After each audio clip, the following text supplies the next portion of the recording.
Welcome to This Explainer. I'm absolutely thrilled to have you here today because we're going to demystify a topic that is, quite literally, the bedrock of wealth building. We spend so much time talking about complex investing strategies, the latest wild market trends, and all these intricate wealth accumulation tactics. But the honest truth? None of that matters if your financial house is built on a shaky foundation. Think of it like a giant puzzle. If you don't have the border pieces in place first, the whole thing just falls apart. So today, we're looking at the ultimate financial shock absorber, the emergency fund. This isn't just about squirreling away pennies. No way. It's about buying back your peace of mind and taking that absolutely crucial, non-negotiable first step toward true financial freedom. Okay, let's dive into this. I want you to take a second and really imagine a scenario with me. You wake up tomorrow morning, the sun's shining, you're having your coffee, and then out of nowhere, you get called into your boss's office and find out you've lost your job. Or alternatively, you check your mail, and sitting right there on the kitchen counter is a staggering, completely unexpected $5,000 medical bill.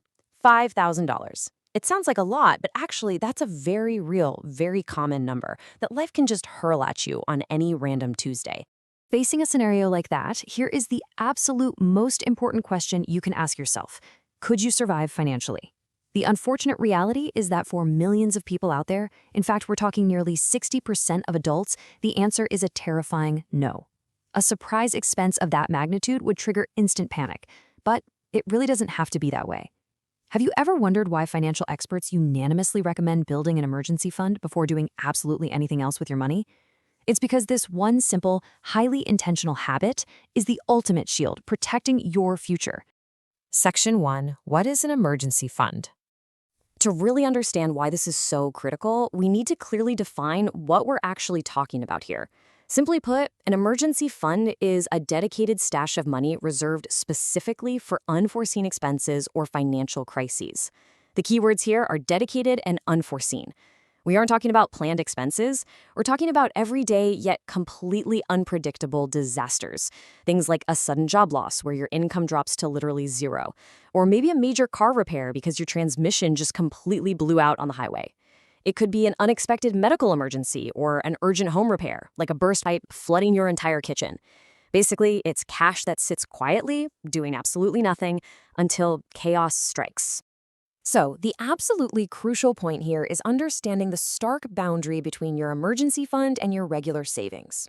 Your regular savings account, well, that's for planned, exciting goals. That's the money you use to finally buy that new car, fund a dream vacation to Cancun, or, buy Christmas presents.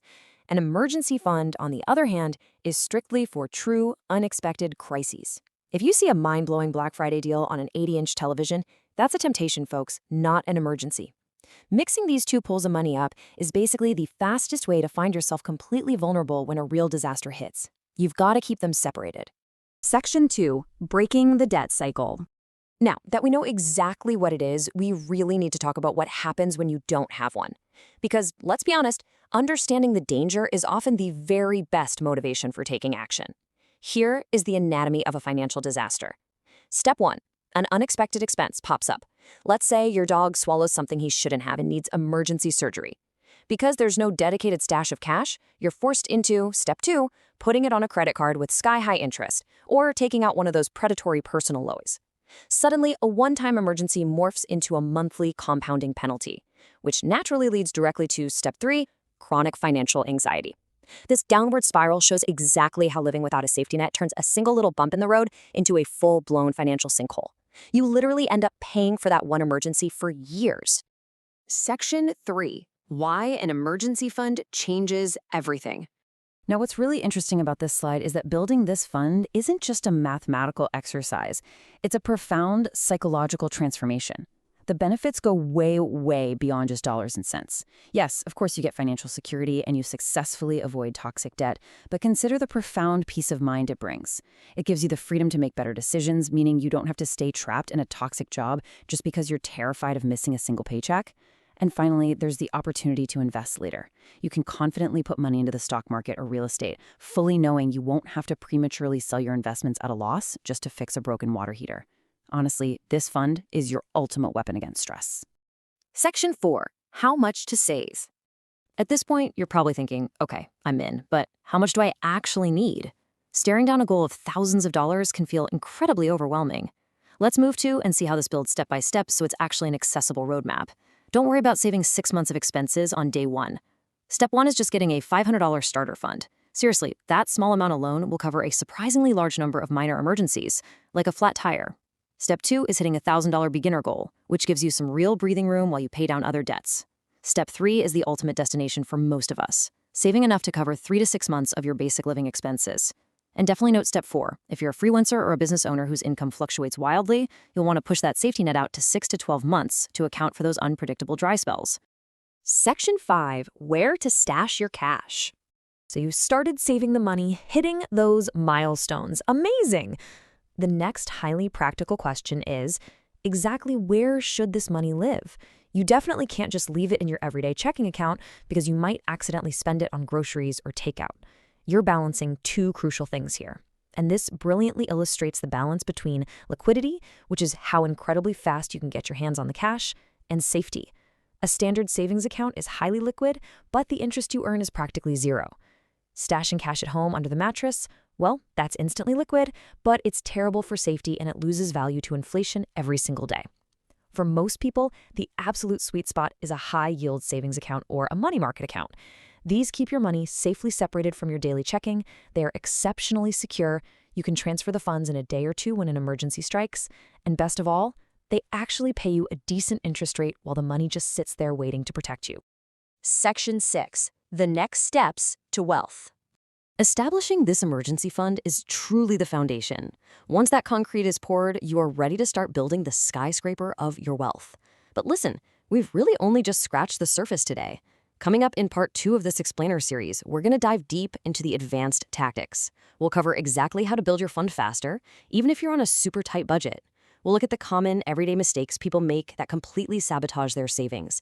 And we'll break down saving strategies that actually work in the real world. We'll even pull back the curtain on how the wealthy specifically manage their emergencies. And most excitingly, we'll map out exactly what happens and where your money goes after your emergency fund is 100% complete. Trust me, you literally won't want to miss it. So I'm going to leave you with this final, provocative thought to carry with you today. Are you ready to take your first step toward financial freedom? Knowing what you know now about the incredible peace of mind and the absolute security an emergency fund provides, the real question is, can you afford not to start today? Do yourself a favor. Take a look at your budget tonight. Find that first $500. Welcome to The Explainer. Today, we're tearing down the noise and looking at the absolute blueprint for your financial foundation. We're not talking about get-rich-quick schemes or the latest crypto trend here. Nope. We are getting into the real structural bedrock of true financial independence. If you want to build a future that actually withstands economic shocks, you've got to have an immovable base. And that's exactly what we're transforming today. So, I want you to really ask yourself, are you prepared for the unexpected? Because look, here's the undeniable truth. The unexpected is going to happen. It's not a matter of if, it's a matter of when, right? The car engine blows, the roof springs a leak, a massive medical bill just pops up out of nowhere.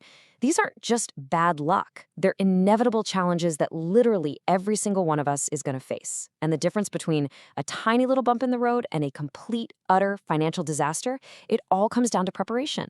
Okay, let's dive into this step-by-step roadmap for today. We'll start with the foundation of freedom, look at how to build it fast, go over the mistakes you must avoid, outline the next steps to build wealth, and then wrap up with the key to freedom. All right, part 1, the foundation of freedom. Because true financial security just cannot happen without a solid base. And that base, that is your emergency fund. This is the absolute foundation of financial freedom.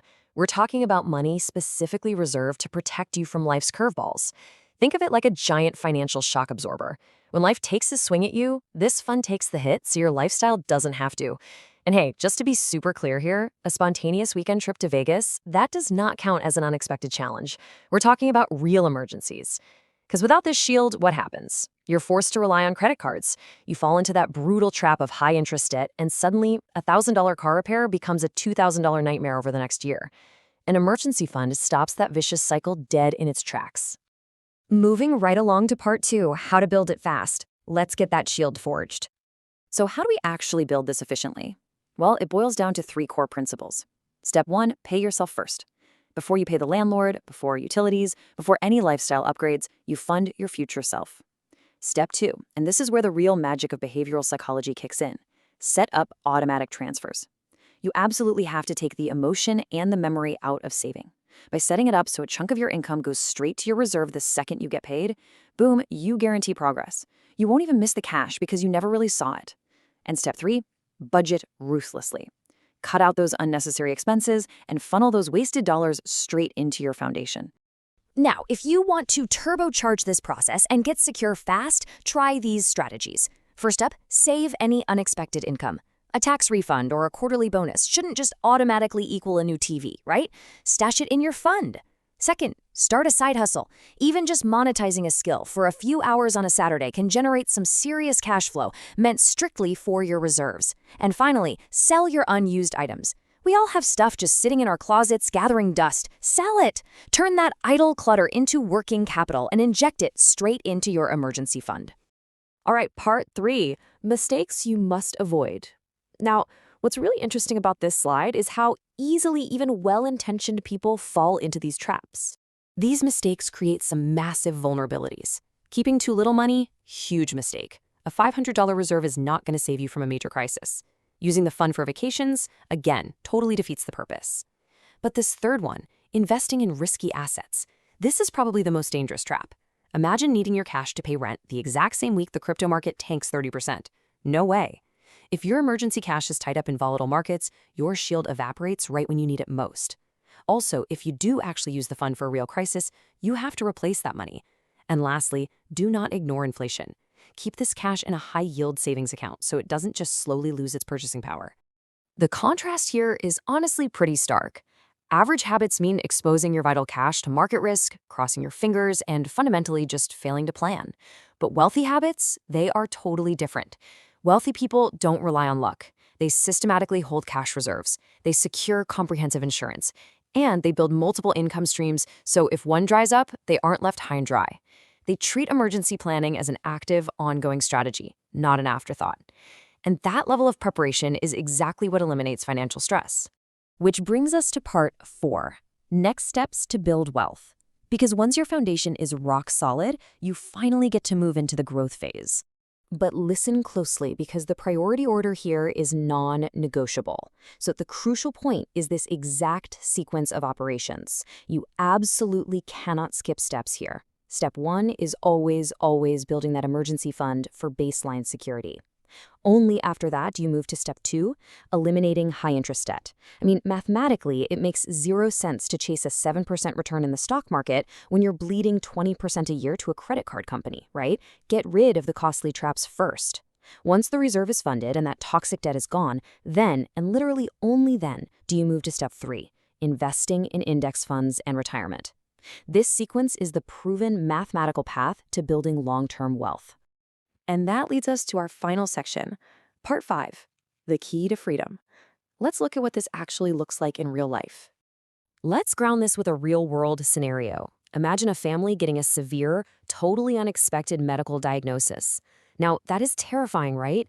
But because they followed the foundational steps we just talked about, they are insulated from financial ruin. They don't have to choose between getting crucial healthcare and keeping a roof over their heads. They avoid that crippling debt.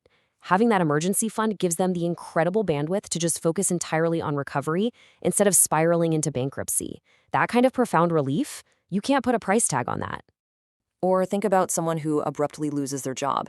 Statistically, a layoff is devastating. But if you're armed with a fully funded reserve of 3 to 6 months of living expenses, well, a sudden loss of income isn't a massive tragedy anymore. It's just a manageable career transition. You actually have the financial runway to go out and find a better opportunity, rather than desperately grabbing the first terrible offer you get just to keep the lights on. And this brilliantly illustrates our next point. Picture a young investor during a huge economic downturn. Because they kept their emergency cash completely separate from the stock market, they're never forced to sell off their retirement portfolio at the bottom of a recession just to pay rent. Their liquid cash shield absorbs the shock, which means their long-term investments stay perfectly intact, ready to bounce back and compound over the next decade. So, to recap the massive takeaways from this explainer, save before you invest. Always expect the unexpected. Build that real financial discipline through budgeting and automation. Think long-term, like decades, not days. And above all else, protect your future before you start chasing higher returns. I want to leave you with this. Financial freedom doesn't begin with becoming rich. It begins with being prepared. An emergency fund is so much more than just cash sitting in a bank account. It's your confidence. It's your autonomy. It is quite literally your freedom from fear. So what is the one unexpected expense that could totally derail your life tomorrow? And more importantly, what exactly are you going to do to shield yourself today? Start your journey, take that first step, and build your foundation. Thanks for hanging out with me for this explainer, and I'll see you next time.